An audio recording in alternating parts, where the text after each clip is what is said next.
On pense souvent qu'un système d'exploitation, c'est juste un outil, quoi. Mais avec Ubuntu, c'est différent. C'est bien plus que ça. Derrière le logiciel, il y a toute une philosophie, une idée vraiment puissante, celle de la liberté.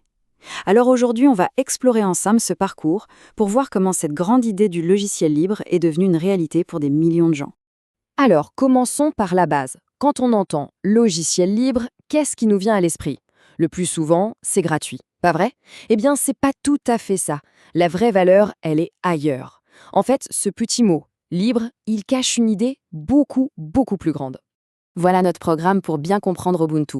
D'abord, on va plonger dans l'idée même du logiciel libre. Ensuite, on verra comment Ubuntu est né, comment il a grandi, notamment avec les fameuses versions LTS. Et pour finir, on parlera de ce qui fait vraiment battre le cœur du projet, sa communauté. Allez, on attaque la première partie, la philosophie. Parce que oui, pour vraiment saisir ce qu'est Ubuntu, il faut aller à la source. C'est pas juste une histoire de lignes de code, vous allez voir, c'est une vision du monde bien particulière. Alors voilà le point crucial. Libre, ça ne veut pas dire gratuit. Pensez plutôt à la liberté d'expression. L'idée de base, c'est que c'est l'utilisateur qui doit avoir le contrôle total sur ses outils informatiques et pas l'inverse. C'est ça la vraie richesse d'Ubuntu. Oui, c'est gratuit, on ne paie rien, mais sa valeur, elle est dans les droits qu'il nous donne. Et ces droits, ils sont définis par 4 libertés fondamentales. L'analogie de la recette de cuisine marche super bien pour ça.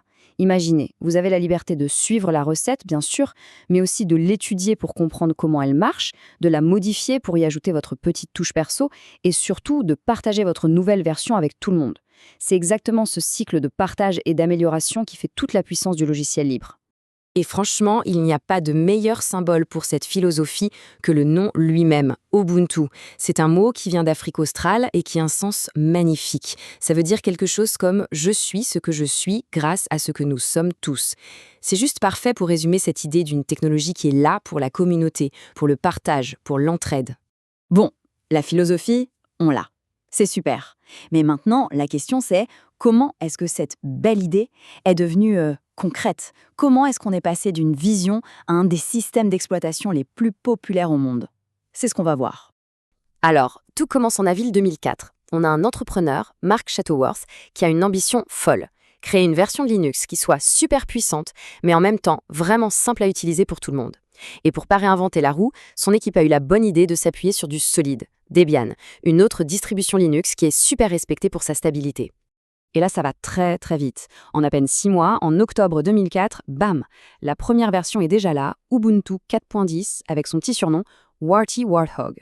C'est le début d'une tradition assez marrante, chaque version aura un nom d'animal. Et ça ne s'arrête pas là. Dès 2005, on voit apparaître des variantes comme Kubuntu ou Edbuntu, qui, elle, est pensée pour le monde de l'éducation.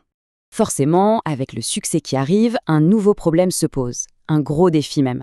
Comment on fait pour garantir que le système reste stable sur le long terme? Et surtout, comment satisfaire à la fois les passionnés qui veulent les toutes dernières nouveautés et les entreprises qui, elles, ont besoin d'un truc qui ne bouge pas pendant des années? La solution, elle est vraiment intelligente. En gros, ils ont créé 2 types de versions.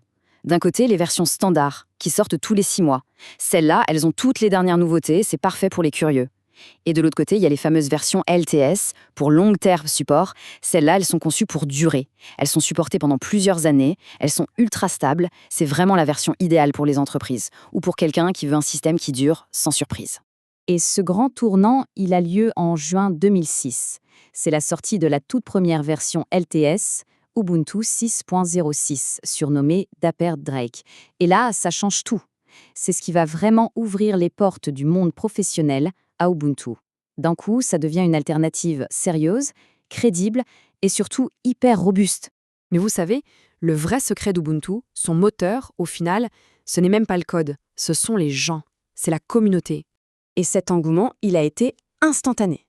Tenez, pour vous donner une idée, dès le début, il y a eu presque 3000 messages sur la liste de diffusion du projet en seulement 2 semaines. C'est énorme.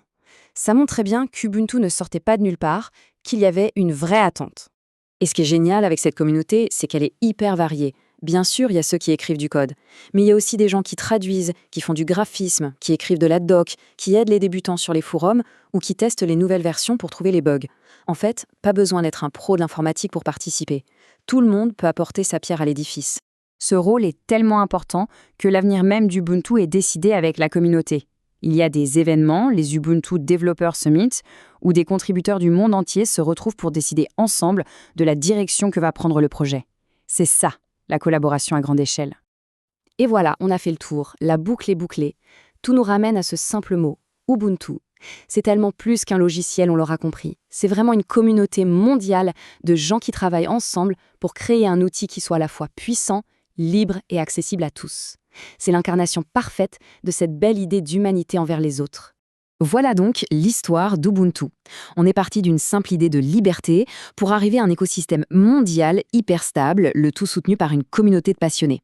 La question, au fond, ce n'est plus tant de savoir ce que c'est, la liberté logicielle, mais plutôt est-ce qu'on est prêt à la découvrir par soi-même.